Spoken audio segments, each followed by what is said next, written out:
नमस्कार, capital TV देख रहे हैं आप। आपके साथ मैं हूं बबीता रियाल। इजराइल एक ऐसा देश है जो अपने मान स्वाभिमान के लिए किसी की परवाह नहीं करता, चाहे वो यूएनओ की ही क्यों ना हो। इजराइल ने एक बार फिर इसका नमूना पेश किया है और पूरी दुनिया के मंच पर ही अंतर्राष्ट्रीय मानवाधिकार रिपोर्ट को फाड़ कर फेंक दिया है। देखिए रिपोर्ट। संयुक्त राष्ट्र में इजराइल के राजदूत गिलाद एर्दन ने संयुक्त राष्ट्र महासभा के मंच पर संयुक्त राष्ट्र मानवाधिकार परिषद की वार्षिक रिपोर्ट को फाड़ दिया। उन्होंने कहा कि इस रिपोर्ट की सही जगह कूड़ेदान है और इसका कोई यूज नहीं है।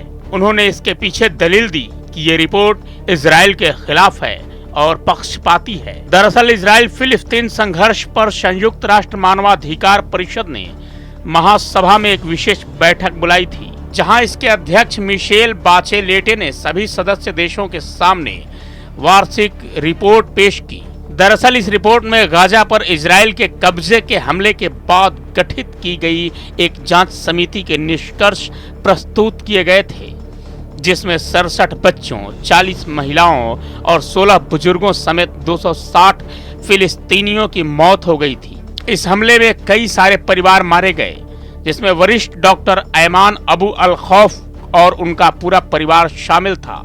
इस यूएनएचआरसी की रिपोर्ट में गाजा पर क्रूर हमलों के लिए इजराइल की निंदा और आलोचना की गई थी। महासभा में विशेष सुनवाई के दौरान ही मानवाधिकार परिषद के अध्यक्ष ने सभी सदस्य देशों को जांच कमेटी की वार्षिक रिपोर्ट पेश की। रिपोर्ट का बड़ा हिस्सा इजराइल की निंदा और आलोचना करता है, मगर इजरायली नागरिकों पर हमास के हमलों की उपेक्षा करता है। एर्दन ने महासभा को संबोधित करते हुए कहा कि 15 साल पहले अपनी स्थापना के बाद से ही मानवाधिकार परिषद ने दुनिया के अन्य सभी देशों के खिलाफ 142 की तुलना में 95 बार इजराइल की निंदा की है। उन्होंने आगे कहा कि मानवाधिकार परिषद पूर्वाग्रहों से भरा हुआ है और उसने इस बार फिर से इस रिपोर्ट के माध्यम से साबित किया है। इस रिपोर्ट को फाड़कर और पोडियम पर छोड़कर जाने से पहले उन्होंने कहा कि इसकी एकमात्र जगह कूड़ेदान ही है। उन्होंने कहा कि मैंने आज संयुक्त राष्ट्र महा को संबोधित किया और मानवाधिकार परिषद की वार्षिक रिपोर्ट के निराधार, एक तरफा और एक मुश्त झूठे आरोपों के खिलाफ आवाज उठाई।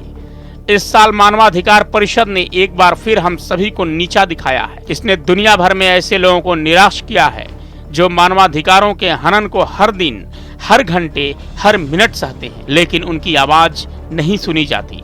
उन्होंने कहा कि दुख की बात है, दुनिया भर के उत्पीड़नों की आवाजें नहीं सुनी जा रही हैं, क्योंकि मानवाधिकार परिषद अपना समय, अपने बजट और अपने संसाधनों को बर्बाद करने पर जोर दे रहा है।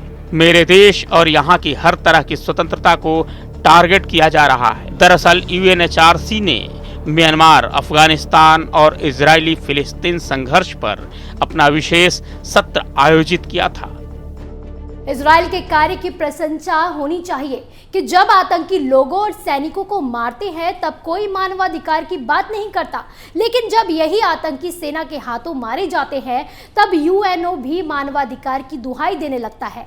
कश्मीर और वहां के लोगों की मानवाधिकार की बात कोई नहीं करता, लेकिन आतंकियों के मानवाधिकार सबको दिखाई देते हैं।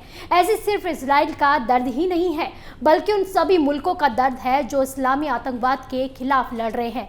कैपिटल टीवी में फिलहाल के लिए बस इतना ही। देश और दुनिया की तमाम बड़ी खबरों के लिए आप देखते रहिए कैपिटल टीवी। नमस्कार।